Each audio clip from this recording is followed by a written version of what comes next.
Hey everyone. So today I'm going to talk about sibling rivalry. Hi everyone, I'm Jennifer Colari. I'm a child and family therapist and a parenting coach and the founder of Connected Parenting. And welcome to the Connected Parenting Weekly Podcast. Join me every week and we'll tackle everything from temper tantrums to bedtime to sibling issues to teenage angst. Parenting can be so wonderful, but it can be so hard. Parents often say to me, "Hey, can you just come live at my house?" This is the next best thing. Let's do this together. So this is a tough one. And this is probably the question I get the most from parents. How do I deal with sibling rivalry? How do I manage all of the fighting and the screaming that's going on at home? So the first thing you have to understand is that it's kind of normal. I'm not to such a degree that everybody's crying and hysterical all the time. Home should be a haven. It should be a place where people feel comfortable and they're happy to come home. But there's a certain amount of fighting and struggling and strife that is very necessary. So it's important to understand that home is like, and siblings are like, it's like a playground for life. That's where you're learning to be heard. You're learning when to listen. You're learning how to get your point across, how to hold things back. There's a lot of things that siblings are figuring out with each other that are really important for life. And that's why they're kind of like puppies, just sort of all rolling around, figuring out life. It can make it really hard for us as parents, especially if it's, if the sibling rivalry is extreme. So there's a few things that I want to talk about. First of all, there's a lot of messages about sibling rivalry. If you think about movies and TV shows and programs that kids watch, there's this sort of normal presentation that this is how kids treat each other and this is how brothers and sisters treat each other, and it's normal and it's kind of seen as funny in the movies, but it's actually, if you watch it, it's actually pretty extreme. You'd be pretty upset if it was happening in your own house. And this is what kids are watching a lot. And I'm not saying tell them not to watch it, but if you happen to be over their shoulder watching scenes like this, just have discussion about it. Talk about it. Does that feel right to you? Does that seem normal to you? That seemed kind of harsh. Just get the kids to question that a little bit, because they are really given a lot of messages around sibling rivalry that it's sort of normal and it's fine and it's funny, and it's not so funny. You can feel just as horrible at home if your sibling is treating you a certain way as if you're at school and there's a child is being really aggressive with you at school. So it really is a big issue. So part of it is normal. So I kind of do a red light, green light, yellow light kind of measurement around this. So if it's a red light and your kids cannot be around each other, they are screaming, they're hitting each other, they are putting each other down, they are being nasty all the time, that's red light. That's a problem. No good is happening there. No good learning is happening there. That's a problem. That's a problem for everyone. And to a certain degree, home needs to be a haven. Yes, it needs to be a place where everybody works things out. And it is a safe place where you can be yourself. But kids too, you should come home and feel safe. You shouldn't come home and feel bullied or, unsafe or upset all the time. So then there's like green light, and that's where everybody's getting along beautifully and everyone's playing nicely, and there should be lots of green light moments. It's not going to be like that all the time. That's impossible. But that's sort of what we're looking for. And then the healthiest range would be somewhere from green to yellow, right? Where there's the odd fight happening, a few little squabbles every day, but people work it out. Kids are recovering from it.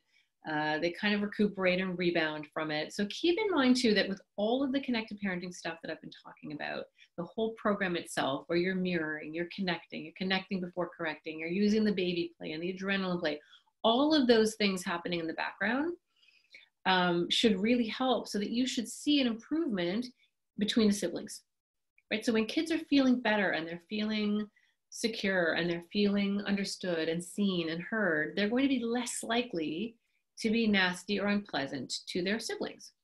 So you should be able to see that as a bit of a measure. Now, there will always be one-offs. There will always be bad days. There will be things that happen at school and they come home and act it out at home. For the most part, you should see sibling behavior improving. So that's a really important thing. You have to understand that as siblings kind of interact with each other, it really is normal for them to fight to a certain degree. That is where they learn who they are, how to be, what works and what doesn't work. And the stakes are not as high with your sibling. You know that your sibling, I'm like mad at you, but they're ultimately your family and they're going to love you. So that's a really important thing. You don't want the expectation to be that nobody fights. That's not even normal. That doesn't happen. There's always going to be some fighting. You just want it to be in that healthy range. So the next thing I want to talk about was the reticular activation system. So this is actually a part of the brain that's responsible for pulling data from the outside world. So, we're bombarded with all kinds of information every day, outside information, internal information. We're, commissioning and decommissioning cells. We're regulating body temperature. We're breathing. We're processing our thoughts. We're processing language. We're dealing with fluorescent lights and conversations and all kinds of information. And our brain picks and chooses from that data field what it's going to pay attention to. Otherwise, we'd collapse from being completely overwhelmed.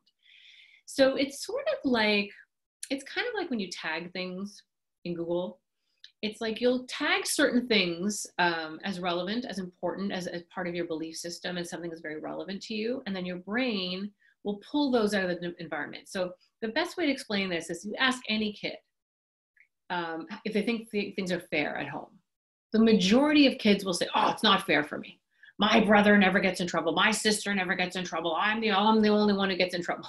And part of that is that's what their brain has tagged. So particularly if their belief system is, I'm the only one that gets in trouble, my sibling never gets in trouble for anything, then all day long, every time they get in trouble, that's going to get tagged. That's going to be put into their belief system. It's kind of like you think there's a filing cabinet in the drawer, and they have a huge filing cabinet for how many times they've gotten into trouble, and a little bitty file folder for when their brother or sister gets into trouble. It may be happening all day long, but their brain is not tagging it. Their brain is not pulling that out as relevant information, so they don't notice it. So the first thing you want to do is, okay, let me backtrack. Usually what we do is we say, that's not true. Your brother got in trouble for this and your sister got in trouble for that, and they get this and they get that. Your kids saying, oh, that's not true. There was the time I bought this for you. And what about that time? We get out our clipboard and we start trying to prove to them that their version of events is wrong. And honestly, you could have video proof. It's not going to make any difference. This has to do with the belief system. It has to do with how they've gathered data and how they've gathered information. So the first thing you want to do always when they complain, he got this and I never get that, and you're mean to me and you're never mean to, before you start with all the reasons why it's not true, which is only going to invalidate them, you start with, wow, you start with the calm technique, right? You look right up and you go, that's a terrible way to feel. I feel like I'm pretty fair, but you're walking around feeling like it's never fair, that it's always your brother getting what he wants. Fight that urge to be defensive first. Remember that mirroring is not about agreeing. It's about getting. You just have to visit their world a little bit. Just step into their world before you start giving them all the evidence to the contrary. And once you've done that, you'll see they'll really calm down, or they'll become more reasonable. I guess so. And then you give them a little bit of homework. You say, I'm going to give you some homework. I'm going to have you watch, because if that's the way you feel, I really need to think about this, and I need you to pay attention to this. I'm going to really think about this over the next few days. And then you give them a little bit of homework and you say, I want you to try to notice every time your brother gets in trouble, or every time your sister gets in trouble, or every time you get something and they don't. Try to make note of it. Try to pay attention. And that's a great way to get them to tag different information and to alter their perspective of the world a little bit. And just increase that awareness. That really does help a lot. I will talk, okay, this is important. So friendship moves and friendship blocks. This is key. Now, siblings have this way often of talking to each other where it's just these put downs all the time. Oh, I did that already.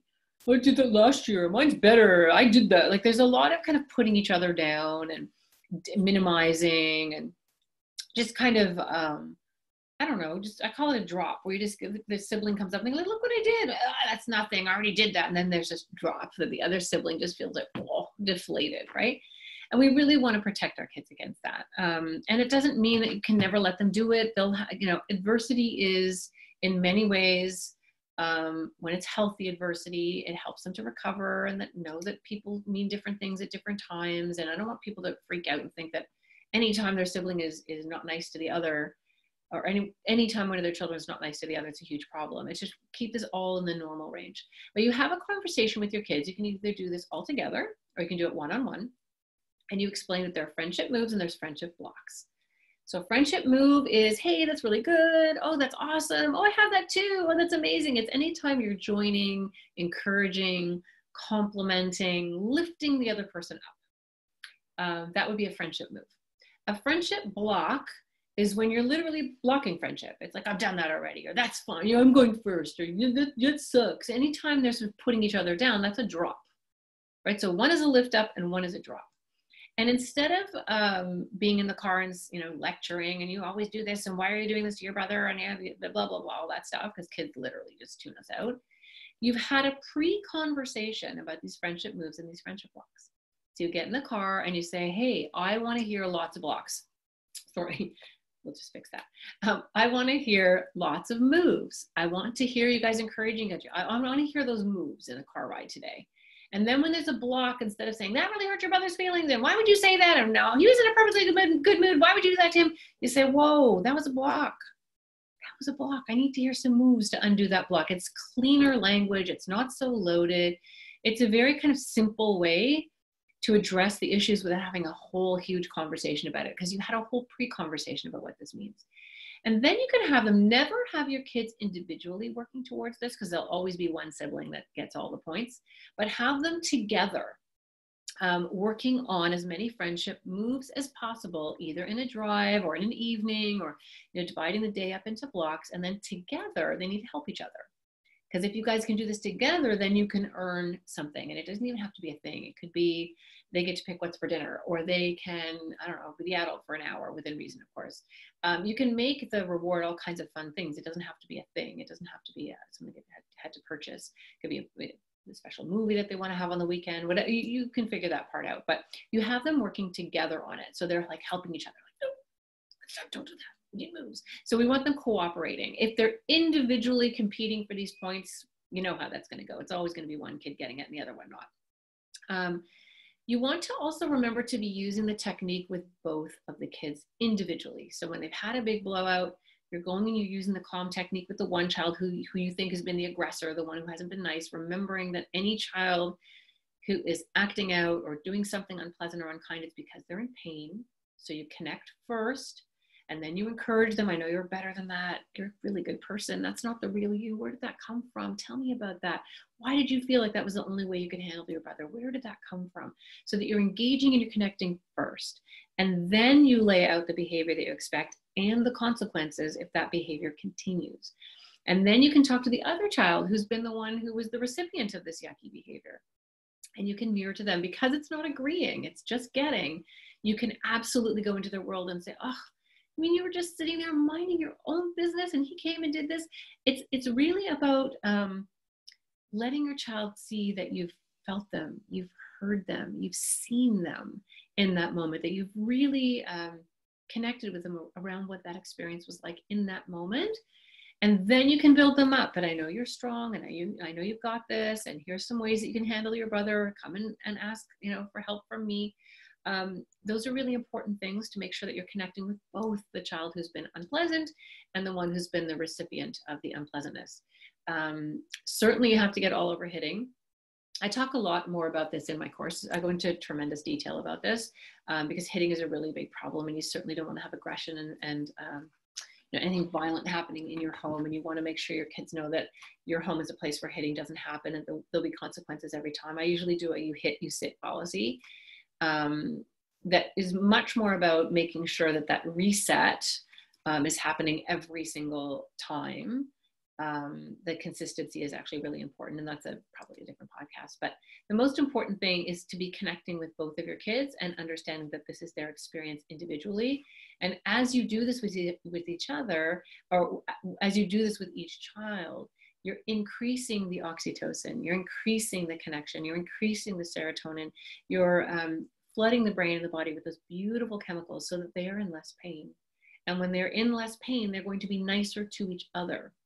And how your kids treat each other is often a really good indicator. It's one of those things that you can measure and you can see and you can feel, and counting with a clipboard, but you'll just have this trend of like, yeah, they have been playing a little better lately, or that car ride did go a little bit better. Oh, I thought that was going to be a whole thing, and it wasn't. So really great way to measure how your children are feeling and how the connected parenting program is working, because you should see them being much kinder to each other. You'll see that it'll give them sort of more emotional shock absorbers, so that things will kind of, roll off them, and they're like, oh, whatever, instead of being devastated. The other quick thing that I just want to talk about is the Jack in the Box. I can't remember if I've talked about this in other podcasts, but it's a really important one that you help your children understand that often they are trying to they're adrenaline seeking actually when they go after each other. And it's usually during transitions or times during the day where they're getting in the car or getting out of the car, or when they're tired or when they're hungry. That's when you're going to see these behaviors, or when they're, they're playing by themselves and nobody's watching.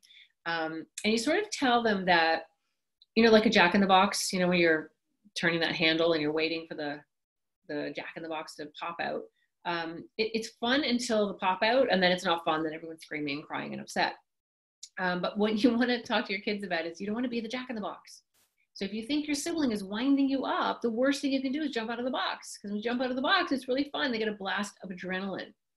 And you're actually showing your sibling that you're really fun to bug. So you want to talk to your kids about being really boring to bug and to not have much reaction. I know this is hard because they're kids and it's, you need a lot of frontal lobe to be able to inhibit this behavior. But when you explain it this way, it actually makes a lot of sense to them. And then you explain to them, if your sibling is bugging you and you're trying really hard not to jump out of the box, walk towards an adult. Walk towards mommy or daddy or whoever's babysitting, whoever's grandma, who's ever with you. Don't say anything, just walk towards the adult. And the kid who's doing the bugging is the one who's going to get in trouble. Because usually what happens is the kid that jumps out of the box that gets in trouble. Because they're overreacting or they're screaming and yelling and they're fun to bug, which means they probably have big emotions. And it's the kid who's been quietly needling in the background that's getting away with it. And you'll hear that. You'll hear your kid say, you don't see what he does, or you don't see what she's doing to me. And sometimes we don't, especially with really sort of overpowering, dominant siblings. That's often the only way the other sibling can actually get back at them and have any kind of power over the situation, that they'll kind of needle in the background and then their sibling will blow up and then they'll get in trouble. So you can also say, hey, I'm going to be aware of this. I'm going to start watching for this. And then if you see the other sibling kind of getting the other one going, again, always connect and mirror first. Always connect before correct and say, what is that about? Tell me, you're a nicer person than that. So what was going on there? Is it because you were still mad about what happened yesterday? You kind of have this really in-depth lovely connected conversation about what's happening, and then you lay out the behavior that's not really fair. And between that and the not the stand up for yourself statements, between that and the friendship moves and talking about the friendship blocks, lots of connecting before correcting, lots of adrenaline play individually, you should see sibling issues improve. Remembering though that there's always going to be some fighting and aggravation. That's sort of normal, but you want to take it out of the red zone, just into that more neutral zone, because it's never going to go away really, and it's a tough one. And the last thing I want to say actually quickly about that is it's really difficult because you love both your kids, and we can get extremely protective if we see one child victimizing the other child, and that can make us kind of bias. Sometimes when our kids say, you never get my sibling in trouble, it's always me, we have to stand back and go, is there some truth to that? Is there some truth to that? Am I so frustrated and exhausted with that child that I really do jump to the conclusion that it's them all the time? And if that's happening, you need to be aware of that, and you need to make sure that you are noticing what the other sibling is doing, and that you are validating to that child that you are on it and you are trying to be aware of all the dynamics in the family. So hopefully that will help you out. This is a tough one. It doesn't really go away. You end up being the referee and the negotiator with your kids all the time, which is a lot of work. But hopefully this will help. So we just bring everything into that cooler zone. Hi, I'm Barrett Kaleri from Connected Parenting. I hope you enjoyed our podcast. And don't forget to check us out on the web at connectedparenting.com and like us and follow us on Facebook.